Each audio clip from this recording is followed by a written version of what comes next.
Hello guys, welcome back to my YouTube channel.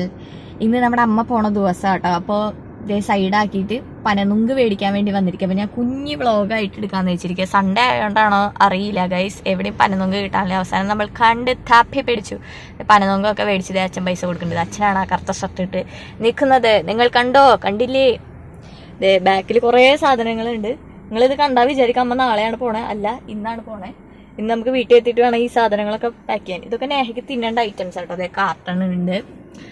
അങ്ങനെ ഇപ്പോൾ രാവിലെ തന്നെ കുളിക്കാണ്ട് ഇറങ്ങിയാൽ നിങ്ങൾക്ക് കണ്ടാൽ മനസ്സിലായിരിക്കുമല്ലോ. ഇനി വീട്ടിലെത്തിയിട്ട് കുളിക്കണം. നമ്മൾ കുളിച്ചിറങ്ങി കഴിഞ്ഞാൽ പിന്നെയും കുളിക്കേണ്ടി വരും. നമ്മൾ മുഷിയും.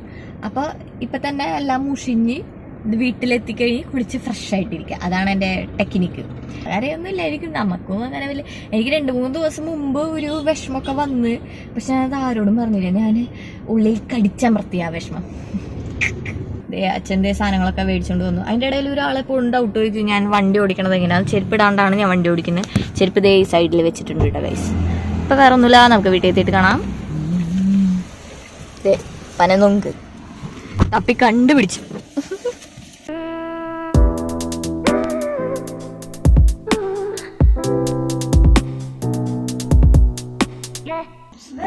നേരത്തെ കൂട്ടി നോക്കി ഇതൊക്കെ ഇത്ര ഇതിന്റെ അടയ്ക്കാനായിട്ട് ഇതില്ലല്ലോ. അത് താഴെ ഉണ്ട്, അതിൻ്റെ ഉള്ളിലുള്ള സാധനം പാക്ക് ചെയ്യാനുള്ള സാധനങ്ങൾ.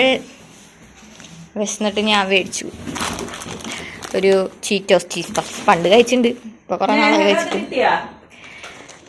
എനിക്ക് ഭയങ്കര ഇഷ്ടമാണ്. നിങ്ങൾക്ക് ഏത് ഫ്ലേവറാണ് ഇഷ്ടം എന്നൊന്ന് ജസ്റ്റ് കമന്റ് ബിലോ. കുറച്ച് നിമിഷത്തിലകം ഖത്തറിലോട്ട് പോകാൻ പോകുന്ന മമ്മി.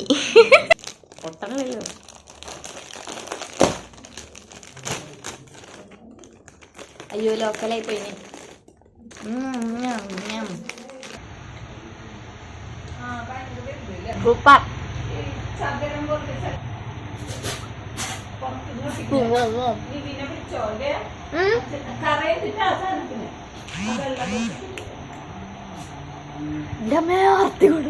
പണ്ടാരം കത്തുപോനെ. എൻ്റെ തീറ്റയിൽ നിന്ന് നിങ്ങൾക്ക് മനസ്സിലാക്കാൻ പറഞ്ഞത് ഭയങ്കര ഇഷ്ടമാണ്. ഇനി പാക്കിങ്ങിലോട്ട് പോടാം. കൂട്ടിയിട്ട് ഞാൻ വരാം കേട്ടോ. ഓക്കെ ഗൈസ്, ഇതിപ്പോൾ അമ്മയുടെ ഖത്തർ വ്ളോഗ് മാറ്റിയിട്ട് എൻ്റെ ഫുഡ് വ്ളോഗ് എന്നാക്കേണ്ടി വരും. ഫുഡ് കഴിക്കാം. ഇന്നലത്തെ ബിരിയാണി ഗൈസ്. നമുക്ക് എന്താണെന്നറിയില്ല, ഇതൊന്നുമില്ലാത്തൊരു വിശപ്പന്നുണ്ടായിരുന്നു. പിന്നെ ഇതേ അവസാന നിമിഷം വരെ കുക്ക് ചെയ്തിട്ട് ഇത് കൊണ്ടുപോകാനുള്ള ഐറ്റംസ് ആട്ടോ. അപ്പോഴേക്കും ഞാൻ കുളിച്ചിട്ട് വന്നു. എല്ലാവരും മാമനും മേമൊക്കെ എത്തിയിട്ടോ വീട്ടിൽ. മാമ അങ്ങോട്ട് കാണാല്ലേ മാമനെ. ഇങ്ങനെ എടുക്കാം.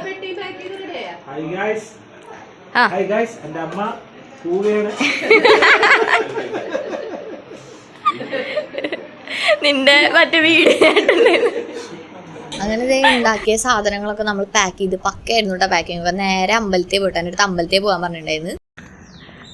ഗൈസ്, നമ്മൾ അമ്പലത്തിൽ പോവാണ്. ഗൈസ്, ഞാനങ്ങനെ ഈ വ്ളോഗിൽ പൊട്ടും കടലും എടുക്കാമെന്ന് വിചാരിച്ച, പക്ഷെ പറ്റിയില്ല. അതേ ഓടിയാണ് പോണ. കാർ അവിടെ വെയിറ്റ് ചെയ്യുന്നത്. കുട്ടുകേട്ടോ കാർ ഓടിച്ചത്. ശ്രേയയും പറഞ്ഞതിൻ്റെയും ബാക്കിലുണ്ട്. അപ്പം അങ്ങനെ നല്ല വൃത്തിക്ക് അവിടെ നാദം പോയിട്ട് തൊഴുതു തിരിച്ച് വീട്ടിലെത്തി. ശ്രേയയുടെ അടുത്ത് വീഡിയോ എടുക്കാൻ പറഞ്ഞപ്പോൾ അവൾ എടുത്തത് ഇൻസ്റ്റാ റേഷ്യയിലായി പോയി. അതാണ് ഞാനിങ്ങനെ 2 ആയിട്ടിട്ട് കാണിച്ചത്. അങ്ങനെ പാക്കിംഗ് ഒക്കെ കഴിഞ്ഞു കേട്ടോ.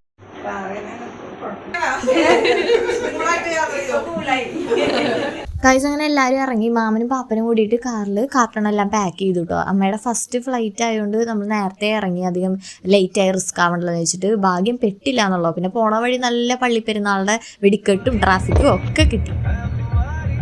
വാവ്, ഒരു അടിപൊളി എന്താ പറയാ പള്ളിപ്പെരുന്നാളല്ലേ, ഫ്രീ ആയി നമ്മൾ കണ്ടു. അങ്ങനെ ഒരു 4 മണിക്കൂർ 15 മിനിറ്റ് നേരത്തെ എത്തി. ഇത് ചായക്കടയിൽ കയറിയിട്ട് ചായയൊക്കെ കുടിച്ച് ഫ്രഷ് ആയിട്ട് പോകാമെന്ന് വെച്ചപ്പോൾ അച്ഛൻ ഷുഗർ പറഞ്ഞ് അവിടെ ഇരിക്കണ്ടായിരുന്നു. പിന്നെ അച്ഛന് ചായയും ജ്യൂസൊക്കെ മടമടാന്ന് കുടിച്ചിട്ടാണ് നമ്മൾ അവിടെ നിന്ന് നേരെ പോകുന്നു. പിന്നെ അവിടെ എത്തിയപ്പോഴാണ് നമുക്ക് മനസ്സിലായി അമ്മയ്ക്ക് കൂട്ടിന് ഒരാളും കൂടി ഉണ്ടെന്ന്. അങ്ങനെ നമ്മൾ സ്ഥലമെത്തി ഗായ്സ്. അമ്മേനെ കാണുന്നുണ്ടോ? കാണാം. ലഗേജൊക്കെ എടുത്ത് നമ്മൾ ഇറക്കി. നമ്മൾ താഴെ പോയിട്ട് കാർ പാർക്ക് ചെയ്തിട്ട് തിരിച്ചമ്മേരെ അടുത്തേക്ക് വരാട്ടാ. ആ പോണത് അച്ഛനാണ്. ട്രോളി എടുക്കാൻ വേണ്ടി പോണത്, ഉന്തിക്കൊണ്ട് പോവാൻ. അമ്മേനെ നമുക്കൊന്ന് വിളിക്കാം. അമ്മ ടാറ്റ ബൈ. ബൈ. ഇനി ഖത്തറിൽ വെച്ച് കാണാം. വരാം. ആ അച്ഛൻ്റെ അമ്മയ്ക്ക് കാർട്ടൂണൊക്കെ എടുത്ത് ആ ട്രോൾ പോലത്തെ സാധനത്തിൽ വെച്ച് കൊടുത്തു കേട്ടോ. ഞാൻ ദേ സൈഡിൽ പോയിട്ട് പാർക്ക് ചെയ്ത് നേരെ ക്രോസ് ചെയ്യായിരുന്നു. പിന്നെയാണ് എനിക്ക് മനസ്സിലായ ഡ്രസ്സ് കണ്ടപ്പോൾ ഏതോ ഒരു പാർട്ടിക്ക് പോകണ പോലെയായിരുന്നു ഞാൻ പോകുന്നുണ്ടായിരുന്നത്. പുതിയതായിട്ട് തയ്ച്ച് കിട്ടിയ ഡ്രസ്സാണോ ആയതുകൊണ്ടാവും ചിലപ്പോൾ ഞാൻ അത് തന്നെ എടുത്തിട്ട്. പിന്നെ ദേ അച്ഛൻ്റെ അമ്മേൻ്റെ അടുത്ത് പോയി കുറച്ച് വിശേഷങ്ങളൊക്കെ പറഞ്ഞ് പേപ്പറും കാര്യങ്ങളൊക്കെ ഓക്കെ അല്ലേ ചെക്ക് ചെയ്യാൻ പറഞ്ഞു. അപ്പോൾ അതൊക്കെ ചെക്ക് ചെയ്ത് നേരെ ഞങ്ങൾ കുറച്ച് ഫ്രഷായിട്ട് അവിടെ നിന്ന് പോയി കേട്ടോ. ടെൻഷൻ ഉണ്ടമ്മ?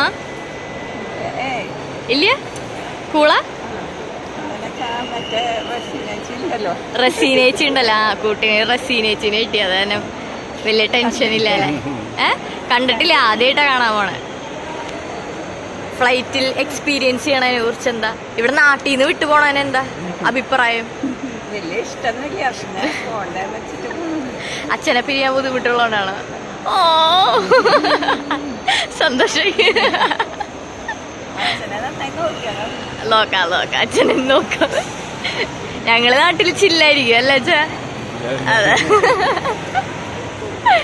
അമ്മ ഖത്തറില് ചില്ല് ചെയ്തു. ഇങ്ങനെ നല്ല വിഷമം ഉണ്ടാകുന്ന സന്തോഷമുണ്ട് ഇങ്ങനെ പോണേന്. പിന്നെ അച്ഛനും അമ്മയും ആദ്യമായിട്ടാട്ടോ പിരിഞ്ഞ് ഇരിക്കണേ. അപ്പം അവർക്ക് അതിൻ്റേതായിട്ടുള്ള വിഷമങ്ങളൊക്കെ ഉണ്ട്. അമ്മ കൂടെ പറയുന്നുണ്ടായിരുന്നു അച്ഛനെ നോക്കിക്കോളോട്ടെ. അപ്പോൾ ഞാൻ പറഞ്ഞു നോക്കാം, ഞങ്ങളിവിടെ പുള്ളിയായിരിക്കും എന്നൊക്കെ പറഞ്ഞ് അവസാനം ദേ പോവാറായ സമയമായി. പോകുമ്പോൾ ദേ ഒരു 5-8 ടാറ്റ എനിക്ക് ഇടയ്ക്കിടയ്ക്ക് കിട്ടുന്നുണ്ടായിരുന്നു ഗൈസ്. അതെന്താണാവോ എയർപോർട്ടിലെത്തിയ ഒരു ചടങ്ങാന്ന് തോന്നുന്നു ടാറ്റ കൊടുക്കൽ. Happy journey.